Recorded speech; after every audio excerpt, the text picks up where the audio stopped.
ನಮ್ಮ ಬಾಡಿ ಹೆಲ್ದಿಯಾಗಿರಬೇಕು ಅಂದರೆ ಡೆಫಿನೆಟ್ ಆಗಿ ನಾವು ಅದನ್ನು ಕೇರ್ ಮಾಡಲೇಬೇಕು. ಹಾಗೆ ನಮ್ಮ ಬಾಡಿ ಹೆಲ್ದಿಯಾಗಿ ಇದೆಯೋ ಇಲ್ವೋ ಅಂತ ಹೇಳಿ ನಮಗೆ ಕ್ಲಿಯರ್ ಇಂಡಿಕೇಶನ್ನ ಕೊಡೋದು ನಮ್ಮ ಸ್ಕಿನ್ ಮತ್ತು ಹೇರ್ ಆಗಿರುತ್ತೆ. ಸೊ ನ್ಯಾಚುರಲ್ ವೇನಲ್ಲಿ ನಮ್ಮೆಲ್ಲರೂ ಅಡುಗೆ ಮನೆಯಲ್ಲೂ ಈಸಿಯಾಗಿ ಸಿಗುವಂಥ ಒಂದೇ ಒಂದು ಈರುಳ್ಳಿಯಿಂದ ನಮ್ಮ ಹೇರ್ನ ಹೇಗೆ ಸ್ಟ್ರಾಂಗ್, ಶೈನಿ ಮತ್ತು ಬೌನ್ಸಿ ಮಾಡ್ಕೋಬೋದು ಅಂತ ಈ ವಿಡಿಯೋನಲ್ಲಿ ನೋಡೋಣ. ಈರುಳ್ಳಿಯಲ್ಲಿರುವಂಥ ಸಲ್ಫರು ಮತ್ತು ಆಂಟಿ ಆಕ್ಸಿಡೆಂಟ್ ಪ್ರಾಪರ್ಟಿ ಹೇರ್ ಫಾಲ್ನ, ಡ್ಯಾಂಡ್ರಫ್ನ ಕಡಿಮೆ ಮಾಡಿ ಹೇರ್ ಗ್ರೋತ್ನ ಜಾಸ್ತಿ ಮಾಡುತ್ತೆ. ಈ ಪವರ್ಫುಲ್ ಆನಿಯನ್ ಜ್ಯೂಸ್ನ ಎಫೆಕ್ಟಿವ್ ವೇನಲ್ಲಿ ಹೇಗೆ ಯೂಸ್ ಮಾಡೋದು ಅಂದರೆ ತುಂಬಾನೇ ಸಿಂಪಲ್ಲು. ಈ ರೀತಿ ರೆಡ್ ಅಥವಾ ಪರ್ಪಲ್ ಕಲರಲ್ಲಿರುವಂಥ ಈರುಳ್ಳಿನ ತಗೊಂಡು ಮೀಡಿಯಂ ಸೈಜಲ್ಲಿ ಕಟ್ ಮಾಡಿ ಒಂದು ಮಿಕ್ಸಿ ಜಾರಲ್ಲಿ ಹಾಕಿ ಸ್ವಲ್ಪನೂ ನೀರು ಹಾಕ್ದೇನೆ ಇದನ್ನು ರುಬ್ಕೋಬೇಕು.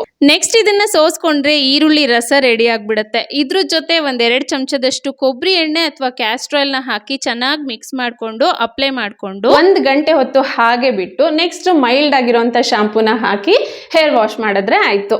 ಬಟ್ ರಿಮೆಂಬರ್, ಪ್ರತಿ ಸಾರಿ ನೀವು ಆನಿಯನ್ ಜ್ಯೂಸ್ನ ಯೂಸ್ ಮಾಡುವಾಗ ಫ್ರೆಶ್ ಆಗಿ ಪ್ರಿಪೇರ್ ಮಾಡಿಕೊಂಡು ಯೂಸ್ ಮಾಡಿ.